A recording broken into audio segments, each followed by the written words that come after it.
So yeah, this is a talk about why grassroots activism is still so important and why it's always been important in our movement. And so a little bit about me to start with, I suppose, so you know who's talking. I've been involved in the animal rights movement for nearly 20 years, which makes me feel so old. Not as old as some people in the room. but yeah, nearly a couple of decades. And I don't know whether it's a distinct case of middle child syndrome or I went to a strict grammar school, but I've always had a real dislike for authority. I've always preferred to do things my own way. I've always enjoyed being a bit of a menace. So I've always been drawn to sort of grassroots activism and the more sort of DIY approach. And so combined with my lifelong love of animals, I think I inevitably marched into animal rights activism in my early 20s. And I've never really looked back. So I've been involved in all sorts of things over the years, on and off, greyhound racing campaigns, anti-fur, anti-vivisection stuff. I've done a bit of hunt sabbing. I'm not very good at that, so that's not what I really do. Vegan outreach, circus campaigns, and then I was on the last Antarctica campaign for Sea Shepherd a few years ago as well. So once I got back from doing Sea Shepherd, I focused more on sort of opening some vegan businesses, and then my activism sort of dipped down a little bit. And the last few years, I've been focusing on running a restaurant, so that's taken up a lot of my time. But by some sort of, serendipitous sort of thing, whatever you want to call it, I bumped into a couple of old animal rights friends a couple of years ago. And then the rest is history, and I've sort of veered wildly back into this world of animal rights, not really looked back, and I'm loving being back involved, feeling back where I belong. So that's a little bit about me, but that's not the interesting bit. Let's talk a little bit about the history of grassroots activism. So as a concept, it means we organise ourselves. We don't need direction from a bigger organisation, a central authority, or even a hierarchy. It means that we are community-driven, we're born from passion, and directed by ourselves. So I'm sure everybody here knows the UK has a really deep, rich history of grassroots activism. Some of you here probably involved in lots of it as well. But just a few quick examples. We've got the Save the Hillgrove Cats campaign. 800 cats were rehomed, and this happened in 1999 after 2 years of persistent demonstrations, vigils, and this was just normal people standing up for what they thought was right. Greyhound racing campaigns. This is another one that's sort of, really got going again lately, but we've gone from over 70 race courses to less than 20, including Poole, where I used to demonstrate, and then we've got Wimbledon, Bellevue and Manchester. This is an industry that's on its knees, and this is because mostly of grassroots activism, I would argue. And then, of course, the live exports campaigns, that's a big one. Again, this was just normal people doing what they thought was right. And decades later, live export was banned. And Brittany Ferries, they are kind of, taking the mickey a little bit lately with that, but ultimately it was banned after decades of grassroots activism. And also, big organisations were involved as well, but what normal people did was really important to that campaign. And there's been countless other victories against fur shops, circuses, other animal breeding facilities. And as I say, the UK has a really rich history of this if you want to read all about it in certain people's books. And so it feels like we're entering another moment where determined grassroots groups can once again drive real change, but this time with the advantages of the modern era. And of course, we can't really talk about the history of grassroots activism in this country without mentioning the SHAC campaign, the Stop Huntington Animal Cruelty campaign.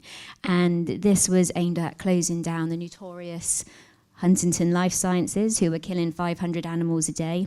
And this was a campaign that targeted anyone involved in the network of companies propping that place up. So it was banks, suppliers, business partners. And actually, SHAC protests were the first form of protest that I ever got involved in. As a sort of newly radicalised vegan. And I don't think I realised at the time how influential and how controversial they were. I just thought it was a laugh, I thought it was just fun turning up to, sort of the suppliers that are involved. But yeah, the hugely sort of iconic and influential campaign. And of course, HLS didn't close down. It later morphed into LabCorp that we have today. But it showed just how impactful a small group of determined activists could be when they put their mind to it. And you could really disrupt a global corporation and forcing dozens of companies to cut ties and prompting government intervention. So this leads me nicely to sort of present day victories that we're seeing, which is the MBR suppliers campaign, which I'm involved in to a small degree. And this is modelled on the Shack campaign, where we are targeting any supplier, any business, any company that is involved in MBR Acres. Of course, the facility that are killing 2,000 or responsible for the deaths of 2,000 puppies every year in Cambridgeshire. So similar to the Shack campaign, we are protesting, we're disrupting any companies within that network. And so whilst bigger groups and charities are they're making slow and they're making steady progress, changing public perception, getting involved in the politics of it and raising awareness of the issues. I think the supplier campaign has seen local groups down south where I am, up in Manchester, Kent, all over the place, really sort of stepping up and taking action. We're persistently protesting and being a general pain in the arse for any company that are involved with MBR Acres. And so far, we've got nearly 70 companies have joined the boycott. So we're really sort of getting somewhere. And we've seen companies like BOC, ASDA, HSBC, and most notably, for me at least, Stericycle. We've done in Bournemouth just probably hundreds, actually, of protests over the sort of 18 months that we were protesting our local Stericycle, who provided the commercial waste services for MBR. And they ultimately pulled out, and they emailed our local group to say that they were pulling out. And this is Stericycle, a multi-national company that were directly contacting us to say that they didn't want to be involved in MBR Acres anymore. So yeah, local people can have an impact. We don't have to wait for bigger groups, bigger organisations to tell us what to do. So the campaign, obviously MBR Acres is still open, but it's been so effective that last November they were 4 days away from closing, when nobody was going to be supplying the gas. Unfortunately, these secret meetings were held between the government and other suppliers, and they had a secret delivery in the middle of the night, and somebody delivered gas and they're still open. But I think we are getting somewhere. It just shows how impactful we are. And of course, we've had the change of laws to try and curb protests against animal testing facilities, now classing it as national infrastructure. But it doesn't have to stop what we're doing, and of course it won't stop what we're doing. Let me see where I am. So, I think the MBR suppliers campaign specifically, it proves that you don't need a lot of people. We've done a lot of this stuff with just 2 of us, 3 of us, even sometimes 1 person. It can all have an impact, and we don't, as much as it's nice to have large numbers, just 2 or 3 people is enough to turn up somewhere and do something stupid and, really sort of put the pressure on these companies. And that's exactly what we're doing. We put the pressure on, and like I said, nearly 70 companies have joined that boycott and are making it increasingly difficult for MBR Acres to continue operating. But of course, there's been lots of other examples recently as well. In Dorset Animal Action, we've seen the sort of campaign against the ocean area and building momentum. In Southampton Animal Action, they've practically, I think, stamped out foie gras from the whole of Hampshire just through local protests. And we've had disruptions at the RSPCA Awards in Leeds, and we even had a Wicked-themed protest at their headquarters. And this was all done without relying on bigger organisations. This is just, just normal people deciding they want to do something. So in terms of benefits of grassroots activism over larger organisations, I think the bigger organisations and charities, they bring clout, they bring budget, they might bring a wider online reach, but they also have their downsides compared to grassroots activism, which, the bigger groups might have to act more slowly, they must act a bit more cautiously maybe, and they must always be aware of their public perception. And we don't necessarily have to do that so much, I'd argue. We have the freedom to choose our targets, our tactics, our techniques. We don't always have to wait for approval. So we don't have to operate as part of somebody's long-term strategy. We can take action right now, and we can respond to opportunities as they arise. I love the immediacy and the freedom that grassroots activism brings. And we can also control the narrative of our actions more easily too. So we can design our own leaflets, our own posters, and we can maintain that vegan abolitionist messaging distinct from more welfarist campaigns. In the South, we've been protesting Brittany Ferries. As I mentioned earlier, they've started live exporting animals from Dublin to France again, so technically it's banned in this country, but they can do it, through other countries. But they have they had offices in Poole and Portsmouth. So we've been doing some protests there to ask them to reverse their decision. And on the face of it, it could be seen as quite a welfarist campaign, but in our literature, we've sort of, directed the messaging more towards going vegan and a more animal liberationist message. And of course, Compassion in World Farming, they don't like this very much, and they've distanced themselves from us. But that's fine. We're happy to be sort of like the more radical flank, pushing that message. Whereas, they maybe don't want to or they can't. We should be happy as grassroots activists to sort of be pushing those messages, maintaining that radical flank, and keep pulling the movement in a direction of total animal liberation, which sometimes bigger organisations just can't do. So one of the lovely things I love about being involved in a local animal rights group is just seeing how people can really develop their agency and their skills and their confidence when they're just encouraged to go out there and just do it. I can think of lots of people that I personally know that have grown so much in confidence when it comes to activism. And I think locally, at least, we've seen this shift in culture of what's deemed sort of kind of normal at a protest. So rather than just holding a sign, people are much more happy and confident to be going in and doing something silly at the same time, which arguably is much more impactful. And I think grassroots activism is much more.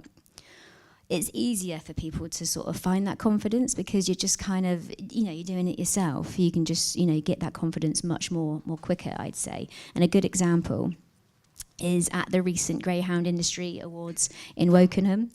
We had dozens of activists start in the evening at the top of the driveway holding signs. And then after a little bit of encouragement, I'd say, they sort of ended the night causing some serious disruption outside the venue of this award show. It was people everywhere, so it wasn't just holding a sign. They were all over the place causing serious disruption, and it was chaotic, and it was unruly, and it was spectacular, and it was all the things I loved about animal rights. And there was people there that had never done that sort of protest before, never done that sort of disruptive protest before. And afterwards, I didn't do a survey, but most people, said they really had a great time, and that's the sort of thing that they would be happy to do again. And another example we had was just yesterday at Barclays. We did an MBR suppliers little protest at the Barclays just down the road, and there was people there that had never done that sort of thing before. And as we started, we were outside, and I said, excuse me, does anybody else want to come inside with me? And there was a couple of people, and so I walked in, and then I looked around, and everybody had come in, and everybody was just, having a great time, sort of running amok in Barclays and shouting, and, just really sort of being a bit of a pain for the poor security man there that happened to be working that day. But it's another example of when you give people these opportunities, people do want to do other stuff other than just holding a sign or just outreach. And there's nothing wrong with those things. But I think we're really seeing the sort of resurgence of more, just a bit more exciting forms of protest, at least.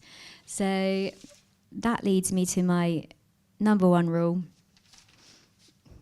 Oh no, sorry, I skipped that that slide. So advantages of grassroots activism. I've already gone over that, but that brings me to my number one rule, and that is have fun.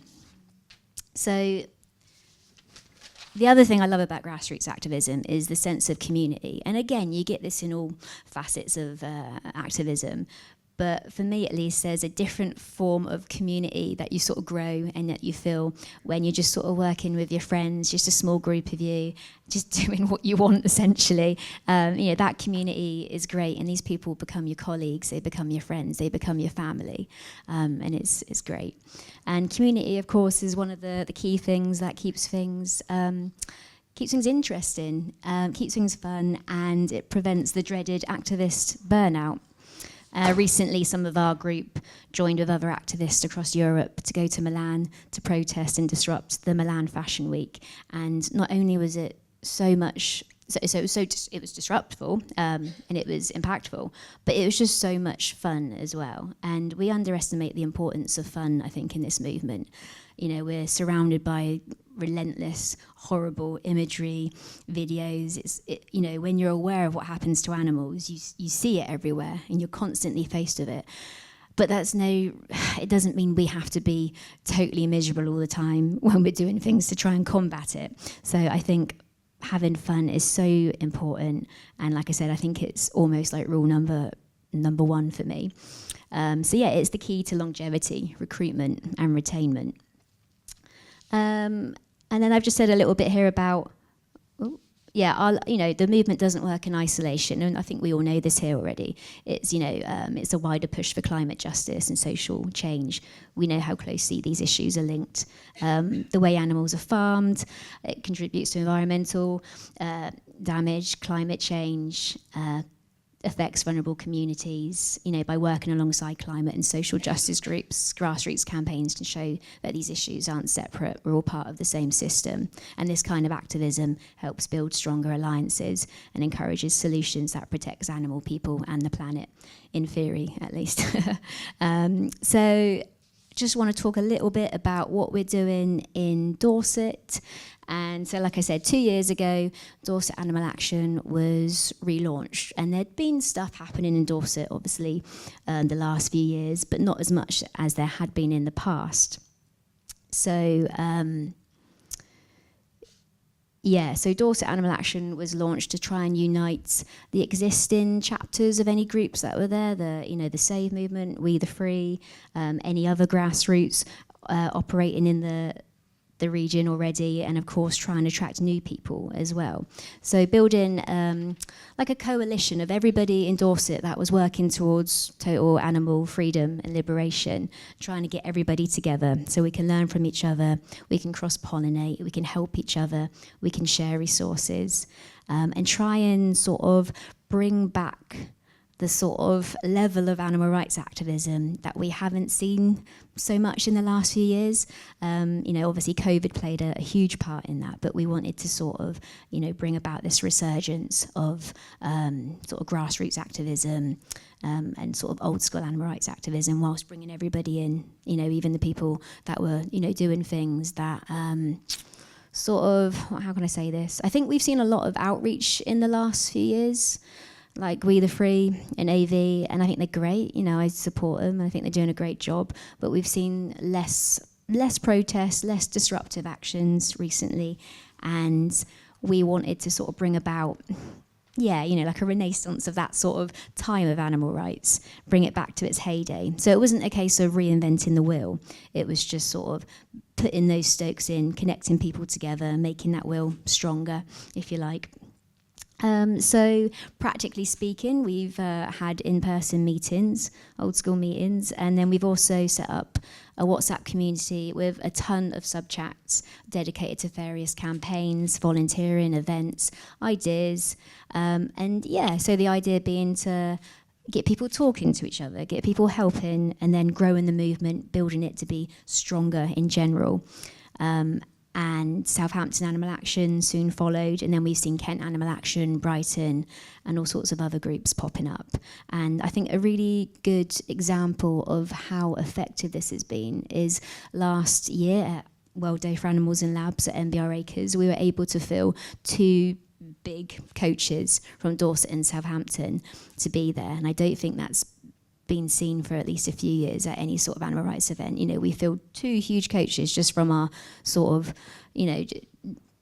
Dorset isn't, a hotbed of cosmopolitan activity, we're just so we filled 2 huge coaches, and it was really great. We arrived, and obviously there was already people there doing stuff, but it was really brilliant bringing all our lot sort of turning up. Look at us, we've got a whole coach loads, and there's no reason why other places around the country can't do this too, if they just sort of get a little bit organised maybe. And we've been sort of supported by the Animal Freedom Network. So this is kind of like the coalition of coalitions, if you like. And the Animal Freedom Network exists to sort of provide support, advice for small groups or people wanting to set up a small group. So if you need any advice or you want advice, there's all these free guides you can have a look. There's organising protests, there's a legal guide, media guide, or there's people here in this room you can talk to as well. You can find one of us. I really recommend it. So, I think that about brings me to the end of the talk. Obviously, everyone here is horribly aware of the wall of animal suffering we're trying to scale. But I think we are, I hope, at a point where we're reaching the average person can no longer say that they don't know what happens to animals, or that they won't make any difference by rejecting the notion that we need to exploit our fellow animals. And so we owe it to the animals, but also to the generations of activists that came before us, to not sit back, not wait for somebody else to do something, not rely on the bigger organisations. So get involved in your local group, set up a local group, network with other groups. Let's smash the systems that continue to harm and exploit, and let's have a hell of a good time whilst we're at it. Thank you.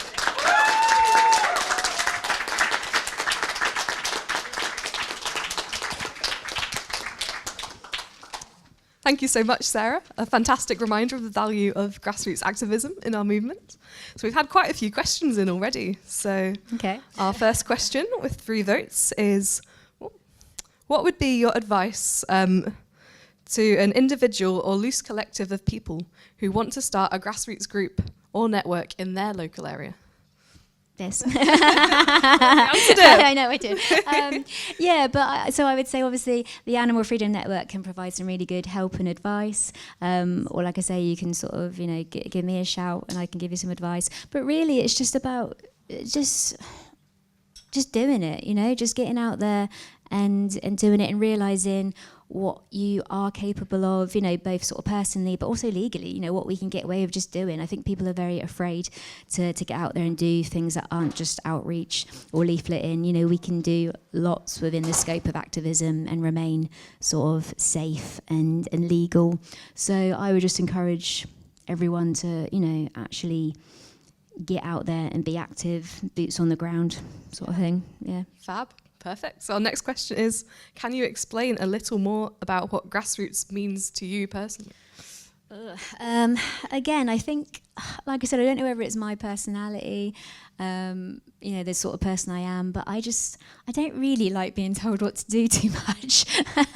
And so for me, grassroots activism is just being able to not just do what you want, but essentially take the actions that you like to do or you want to do that you deem important, but you can do it in the way that you want to do it. And we can still be supporting, big nationwide campaigns, organisations, or we can be campaigning against more local sort of campaigns and things we don't like the sound of. Absolutely.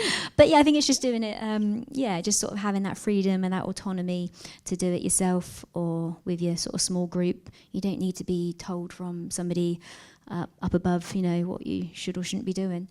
Yeah, amazing. Cool. So our next question is, how do we get more people involved in the grassroots movement? I think this ties into, the aspect I said about having fun. I think we have to show that it doesn't all have to be miserable and boring. We can have fun with it. People can bring their own ideas into it. We can get creative. And I think community is really important. And if we can build these, it sounds a bit twee, but if we can sort of build friendships with people that we're doing actions with, then you want to do it. You don't want to be missing out on what your friends are doing at the weekend or that night. So I think, building those personal connections is really important to sort of longevity and people actually turning up. Definitely. So our next question is, what is your favourite grassroots action that you've been a part of or organised? There's been a lot, I was trying to think about this earlier, like before, when I was younger, it's all just blurry and I can't, it's hard to think of specifics. But in the last couple of years, I've been involved in all sorts of silly things and protests and disruptions. And I think my favourite was me and a couple of friends went up to London to join some anti-fur protests, and we went to protest the Vogue sort of after party thing in a bar. And me and my couple of friends, we were like, so should we just go in? And everybody else was like, are you sure? We were just going to stand outside, and we were like, no, let's just go in. So we went in and we sort of walked around for a bit, and then I was like, oh, I guess I'm just going to stand on this chair and start shouting. And so yeah, stood up on a chair, started shouting. Some nice lady tried to pull me down and just carried on shouting. And we were in there for about, I think it was about half an hour, and and the police only showed up at the very end as we were leaving. But yeah, we were in there for ages, and it was just hilarious. And I think it's similar to a lot of things that I really enjoyed doing. Just the sort of absurdity of the situation is just something I love, and this is what I'm drawn to. Just silly situations that are actually impactful. And I'm not saying this one action was the thing that caused it, but Vogue did go fur free like a week later. So and I'm joking, that years and years of campaigning, but it was just that one last impactful little thing, I like to think, sort of gave them one last kick. So yeah, I enjoyed that. But I think I should also say as well, me personally, I like these silly actions, but I think the running theme of this weekend is that we need everything. We need all these facets of activism to achieve our goals. So me personally, I like doing the stupid shit, and I encourage other people to do that. But we need the big organisations, and we need the big campaign groups. We need the people doing outreach.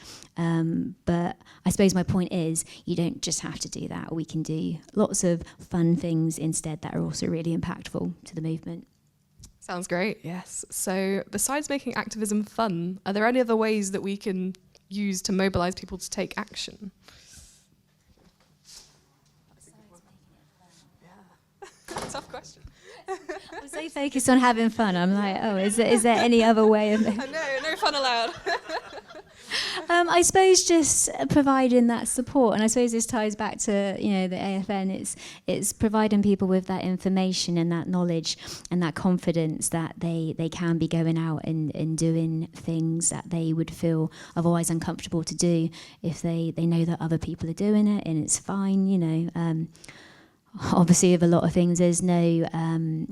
There's always a small chance you might get arrested or something might happen, but the vast majority of the time, there's no real repercussions that are negative to you. You're just having a great time, and you're being impactful. And I've lost my train of thought, but but yeah, I think just providing people with the knowledge and the confidence to give them that support that they can just go out there and do that. I think that will really help drive that sort of activism. Awesome. We've got a slightly more specific question about a meetup for people interested in starting a local group at 2 p.m. this afternoon. Do you know anything about that? No worries if not. Do you know anything about that, Joseph? Anyone? Yeah. Yes. Yeah. Yeah. I think that is the Animal Freedom Network meetup. So yeah. I guess I'll be there. Cool. But yeah. So yeah, anybody that sort of has come along today and sort of wants to get a little bit more involved in a local group or set up a local group, then I definitely recommend coming along to that, and we can chat a little bit more about it there. Yeah. Fab. Awesome. Final question is just about how would they start a local group in their town, but we've kind of covered that already. Yeah. Anything more to say? I would just say, I think what we did in Dorset was think about who's already active in the area and just try to unite them, bring them together in a room at least and start some conversations. And then from that, you'll get the people that are kind of curious about what's happening or want to be involved, and individuals as well. So yeah, I suppose the first step is just thinking about anyone in the area that is already active and trying to get them all together in one room, which is can be interesting. So, so yeah, I think that would be the first step. Think about who you've already got in the area, maybe before you start thinking about recruiting new people. Amazing. We've got one more that's actually just popped through. So last question, but do I have to do disruptive protests to be in a local group? Oh no, not at all. Sorry, I suppose I focused on that because that's what I like doing. But not at all. A local group, you know, what we have in Dorset is anybody doing anything. So there's people that just run rescues. You know, a lady that looks after foxes. She hasn't got time to be doing disruptive protests or pretty much anything else, but she's involved.